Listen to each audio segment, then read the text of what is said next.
Peter थियल एक बार Stanford university में एक लेक्चर दे रहे थे। तभी वहां पर बैठा हुआ एक स्टूडेंट जिसका नाम ब्लैक मास्टर था, वो उस लेक्चर का नोट्स बना रहा था। लेक्चर खत्म होने के बाद उसने उस नोट्स को अपने फ्रेंड जॉन में शेयर किया। वो नोट्स लोगों को इतना पसंद आया, वो नोट्स बहुत जल्दी पूरे कैंपस में फैल गया।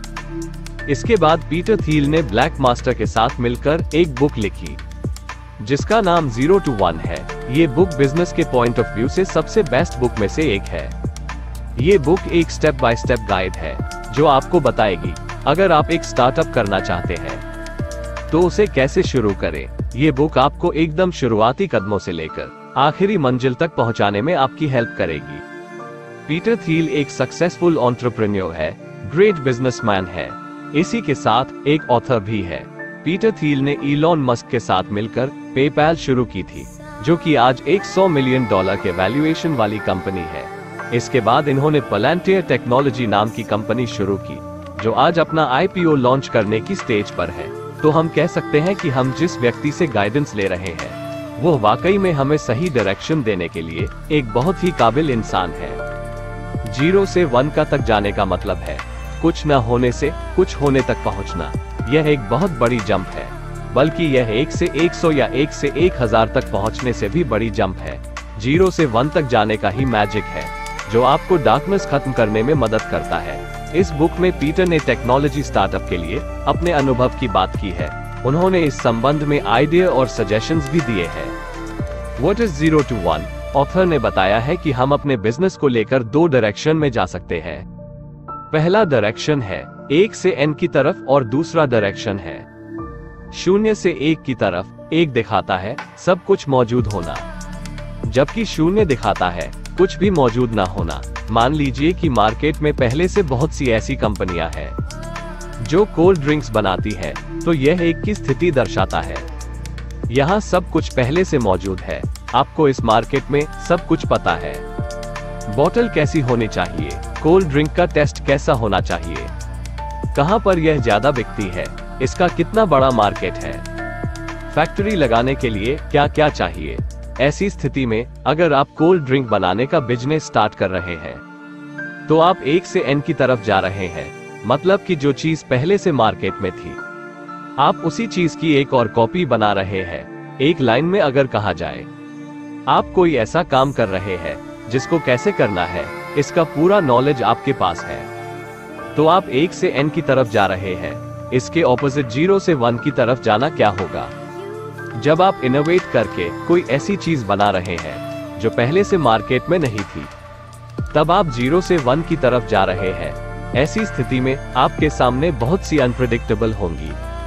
आपको नहीं पता होगा कि यह काम कैसे करना है, क्या ये सक्सेसफुल होगा या नहीं होगा। लेकिन एक बहुत बड़ा बिजनेस खड़ा करने के लिए आपको 0 से 1 ही जाना होगा। What is market monopoly? Peter थियल ने जब पेपैल की शुरुआत की तो मार्केट में किसी ने सोचा ही नहीं था कोई ऐसी सर्विस बनानी चाहिए जो पूरी दुनिया में पेमेंट सिस्टम को एकदम इजी बना दे। दूसरे लोग इस डायरेक्शन में सोचने में सक्षम नहीं थे, इसलिए पेपैल की आज मार्केट में मोनोपोली है। बिजनेस फुल स्पीड में तभी ग्रो करता है जब उसकी मार्केट में मोनोपोली हो। आपको अगर इकोनॉमिक की थोड़ी सी भी जानकारी है तो आपको मोनोपोली और परफेक्ट कंपटीशन का कॉन्सेप्ट पता होगा। मोनोपोली वो सिचुएशन होती है जहां किसी प्रोडक्ट का मार्केट में सिर्फ एक ही सेलर होता है। ऐसी कंडीशन में मोनोपोलिस्ट पूरे मार्केट को कंट्रोल में रख सकता है। वही परफेक्ट कंपटीशन वो सिचुएशन होती है जहां मार्केट में एक ही चीज के बहुत से सेलर्स होते हैं। सभी सेलर्स को मार्केट के साथ चलना पड़ता है। कोई अपनी प्राइस बहुत ज्यादा नहीं बढ़ा सकता, क्योंकि कस्टमर फिर वही चीज दूसरे सेलर से कम दाम में खरीदने चला जाएगा।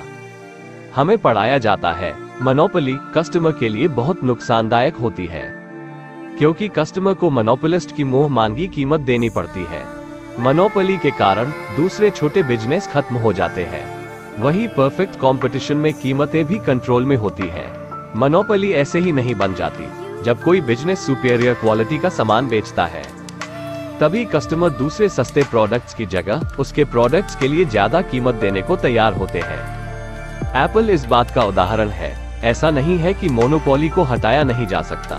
मतलब ऐसी टेक्नोलॉजी जो सिर्फ आपके पास हो, इसका ट्रेडमार्क व कॉपीराइट सब आपके पास हो, जिससे कोई और उस टेक्नोलॉजी को यूज न कर पाए। अगर ऐसा होगा तो आपके कंपेटिटर आपके प्रोडक्ट की कॉपी नहीं बना पाएंगे, लेकिन आपकी टेक्नोलॉजी आपके कंपेटिटर से कम 10 गुना अच्छी होनी चाहिए।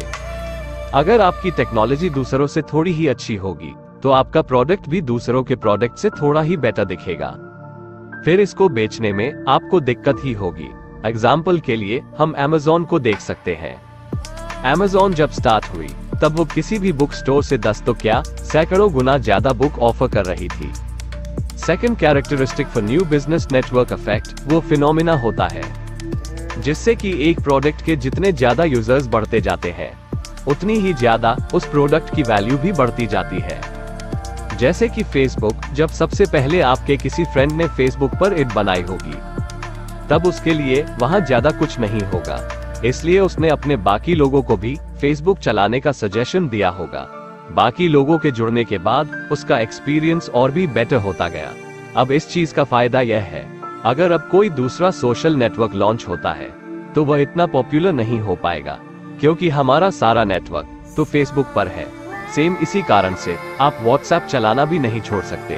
Third characteristic for new business economy of scale. इसका मतलब है कि आपके बिजनेस के बड़े होने की कोई लिमिट नहीं होनी चाहिए।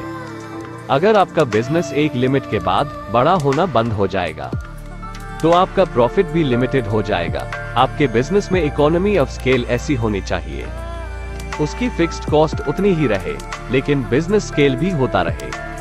इसी चीज के लिए हमने ई बुक्स का एग्जाम्पल भी देखा था। एक नॉर्मल किताबों का पब्लिशर किताबों की फिजिकल कॉपी छापेगा जो कि एक लिमिटेड मार्केट में ही अवेलेबल होंगी। अगर उसके किताबों की डिमांड ज्यादा बढ़ती भी है तो उसको और किताबें छापनी पड़ेगी, जिससे उसकी प्रोडक्शन कॉस्ट भी बढ़ती जाएगी। वही जो पब्लिशर ई बुक सेल करेगा तब उसकी ई बुक दुनिया में कहीं भी खरीदी जा सकेगी। ज्यादा डिमांड होने पर न कभी उसका स्टॉक खत्म होगा, न ही उसे दोबारा से किताबें छापनी पड़ेगी। तो इस टाइप की इकोनॉमी ऑफ स्केल आपको भी अपने बिजनेस में रखनी चाहिए। ब्रांड बिल्ड करने से पहले आपको अच्छा प्रोडक्ट बनाना जरूरी है। अगर आपका प्रोडक्ट खराब होगा तो कितना भी पैसा आप मार्केटिंग में खर्च कर दो, इसका फायदा आपको नहीं मिलेगा। कंपनी ऐसे इंसान के साथ स्टार्ट करें जिसे आप पहले से जानते हो, जिससे आपकी अच्छी बनती हो, वरना छोटी छोटी कहासुनी के कारण आपकी कंपनी बर्बाद हो जाएगी। कंपनी की ओनरशिप, पोजीशनिंग और कंट्रोल में कोई कंफ्यूजन न होने दे, ये बात हमेशा क्लियर रखें। कंपनी का लीगल ओनर कौन है, रोज के ऑपरेशन कौन संभालेगा, कंपनी के बाहरी अफेयर कौन देखेगा। ऐसा करने से भी आगे झगड़े होने के चांसेस कम होंगे। हमेशा फुल टाइम एम्प्लॉइज को ही हायर करें। पार्ट टाइम जॉब करने वाले लोगों से आपकी कंपनी की प्रोग्रेस से कोई फायदा नहीं होगा, इसलिए उनके ऑब्जेक्टिव भी आपकी कंपनी को आगे बढ़ाने के लिए नहीं होंगे। कंपनी के फाउंडर या सीईओ को बहुत ज्यादा सैलरी नहीं अलॉट करनी चाहिए।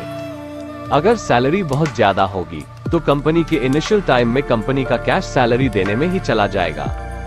अगर कंपनी का सीईओ खुद को ही ज्यादा सैलरी दे रहा है, उससे ये दिखाई देता है उसका इंटरेस्ट कंपनी को आगे बढ़ाने में कम और पैसे कमाने में ज्यादा है।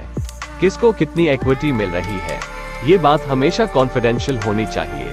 अगर एम्प्लॉइज को एक दूसरे की इक्विटी के बारे में पता होगा तो उनमें अपनी जॉब को लेकर डिससैटिस्फैक्शन आ सकता है। किसी भी एम्प्लॉय को अगर ये लगेगा उससे कम टैलेंटेड एम्प्लॉय को उससे ज्यादा इक्विटी मिली है, या तो वह जॉब छोड़ने का सोचेगा या फिर पूरी ईमानदारी से काम करना बंद कर देगा। ये सभी पॉइंट्स कंपनी के स्ट्रॉन्ग फाउंडेशन के लिए ऑथर ने बताए हैं। कंपनी मार्केटिंग, इसमें हम देखेंगे कि किस सिचुएशन में किस टाइप की मार्केटिंग करनी चाहिए। मार्केटिंग करने के लिए आपके पास ये कुछ ऑप्शंस हैं। कॉम्प्लेक्स सेल्स तब होगी जब आपकी डील्स लाखों और करोड़ों में हो। अगर आपका प्रोडक्ट ऐसा है जिसकी कीमत बहुत ज्यादा हो, उसके सेल्स की प्रोसेस भी बहुत लंबी है, तो आप कॉम्प्लेक्स सेल्स में डील कर रहे हैं। ऐसी सिचुएशन में जो भी खरीदार होगा वो सीधे कंपनी से बात करना चाहेगा, किसी सेल्समैन से नहीं। अगर आप ऐसी कंपनी के मालिक हैं तो आपको कस्टमर से डील करनी पड़ेगी। पर्सनल सेल्स वो होती है जिसमें सेल्समैन ही क्लाइंट ढूंढता भी है और उनसे डील भी करता है। सेल्समैन तब अपॉइंट किया जाता है जब आपकी कंपनी थोड़े महंगे प्रोडक्ट्स बेच रही है। इंश्योरेंस और फाइनेंस की कंपनी में सेल्समैन इसीलिए अलॉट होते हैं क्योंकि इनकी वैल्यू तो ज्यादा होती है, लेकिन बहुत ज्यादा नहीं होती। एडवर्टाइजमेंट तब की जाती है जब प्रोडक्ट बहुत लो प्राइस की हो, जैसे कि ग्रोसरी और कॉस्मेटिक आइटम्स की हम केवल एडवर्टाइजमेंट देखते हैं। इनको बेचने के लिए हमारे पास कभी सेल्समैन नहीं आता। एडवर्टाइजमेंट के माध्यम से कम पैसों में बहुत सारे लोगों तक हमारे प्रोडक्ट की अवेयरनेस पहुंच जाती है।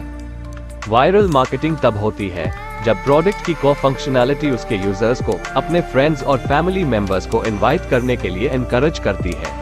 यह मार्केटिंग सबसे सस्ती और सबसे ज्यादा तेज होती है। अगर यूजर्स को ज्वाइन करने और इनवाइट करने की प्रोसेस एकदम इजी होगी, तो आपके प्रोडक्ट्स की वायरल मार्केटिंग होने के चांस सबसे ज्यादा बढ़ जाएंगे। इनवाइट और अर्न वाले एप्स अपनी वायरल मार्केटिंग ही करते हैं। 7 questions before starting a company. अगर आप अपनी कंपनी स्टार्ट करने की सोच रहे हैं, तो पहले आप अपने आप से ये 7 सवाल पूछिए जो हमें ऑथर ने बताए हैं। 1. क्या आप एक ऐसा प्रोडक्ट लेकर आ रहे हैं जो बाकियों से कई गुना बेहतर है? 2. क्या यह आपके बिजनेस को स्टार्ट करने का सही समय है?